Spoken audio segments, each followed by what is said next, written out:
Hello welcome to జోష్కా Sri studios. అందరూ ఎలా ఉన్నారండి?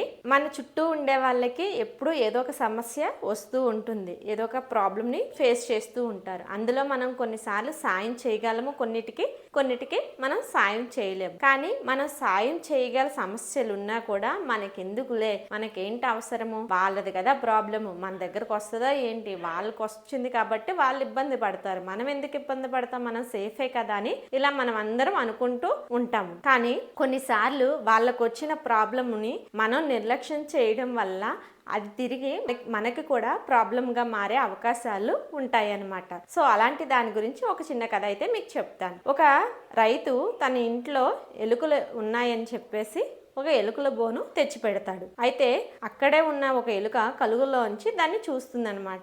ఎలుక వచ్చి కోడితో చెప్తుందనమాట, మన ఇంటి రైతు ఒక ఎలుకల బోను తీసుకొని వచ్చాడని కంగారుగా చెప్తుందనమాట. అప్పుడు కోడి అంటుంది గర్వంతోని, ఆ బోన్ తెస్తే నాకేంటి ప్రాబ్లము, నీకే ప్రాబ్లము, సో నువ్వే భయపడాలి, నాకు ఎలాంటి సమస్య లేదు అని చెప్పి అక్కడి నుంచి వెళ్ళిపోతుంది అనమాట. సరే అని అది భయపడుతూ అక్కడే ఉన్న మేకతో చెప్తుందనమాట, నాకు చాలా భయంగా ఉంది, మన రైతు ఎలుకల బోన్ తీసుకొచ్చాడు అని చెప్తే, అవునా అలాగా, నేనేం చేయగలను, నేను ఎలాంటి సాయము చేయలేను నేను నీకు అని చెప్పి అక్కడి నుంచి ఆ మేక వెళ్ళిపోతుంది అనమాట. అక్కడే ఉన్న ఆవు దగ్గరికి వెళ్ళి తన బాధని చెప్తుంది అనమాట. ఎలుక, నాకు చాలా భయంగా ఉంది, రైతు ఎలుకల బోన్ తీసుకొచ్చాడు అంటే, అవునా నేనేం చేయగలను, నువ్వు జాగ్రత్తగా ఉండు అని చెప్పేసి జాలిగా ఆవు అక్కడి నుంచి వెళ్ళిపోతుంది అనమాట. సో అదే రోజు రాత్రి ఏమవుతుందంటే ఆ కలుగులో ఏదో పడ్డ పెద్ద శబ్దం అవుతుందన్నమాట. అయితే ఆ రైతు యొక్క భార్య దాన్ని చూడటానికని ఆ కలుగు దగ్గరికి వెళ్తుంది. ఒక పాము తోక కలుగులో చిక్కుపడి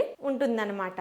ఎప్పుడైతే ఈ రైతు భార్య చూడడానికి వెళ్ళిందో ఆ పాము రైతు భార్యను కాటేస్తుంది. వెంటనే ఆ రైతు ఉండి తన భార్యను తీసుకొని హాస్పిటల్కి వెళ్తాడు. హాస్పిటల్కి వెళ్ళి తిరిగి రాగానే వాళ్ళ భార్యకి బాగా జ్వరం వస్తుంది అనమాట. అయితే వాళ్ళ చుట్టూ ఉండే బంధువులు చెప్తారు, మంచి నాటుకోడిని కోసి కోడి పులుసు చేసి పెడితే ఆ జ్వరం తగ్గిపోతుంది అని. వెంటనే ఆ రైతు ఆ కోడిని కోసి పులుసు పెట్టి వాళ్ళ ఆవిడికి తినిపిస్తాడు. అయితే అలా తినిపించినా కూడా ఆవిడికి జ్వరం తగ్గదు కదా, ఆవిడ చనిపోతుంది అనమాట. అయితే ఆవిడ్ని చనిపోయాక చూడడానికి వచ్చిన బంధువులకి అందరికీ ఆ ఇంట్లో ఉన్న మేకని కోసి భోజనాలు పెడతాడు. అయితే ఆ తర్వాత ఆమె కర్మకాండలు జరిపించడానికి డబ్బులు లేక తన ఇంట్లో ఉన్న ఆవుని అమ్మేసి ఆవిడ కర్మకాండలు అయితే జరిపిస్తాడు. ఇది జరుగుతున్నదంతా కలుగులోంచి ఎలుక చూస్తూ ఉంటుందన్నమాట. సో ఎప్పుడైనా కూడా అంతేనండి, అపాయం ఎలుకకు వచ్చిందని కోడి మేక ఆవు మాకేం కావు, ఎలుకల బోన్ తెచ్చింది ఎలుక కోసం, ఎలుకకు అవుతుంది, మాకేమీ కాదని తనకి ఏ సాయం చేయకుండా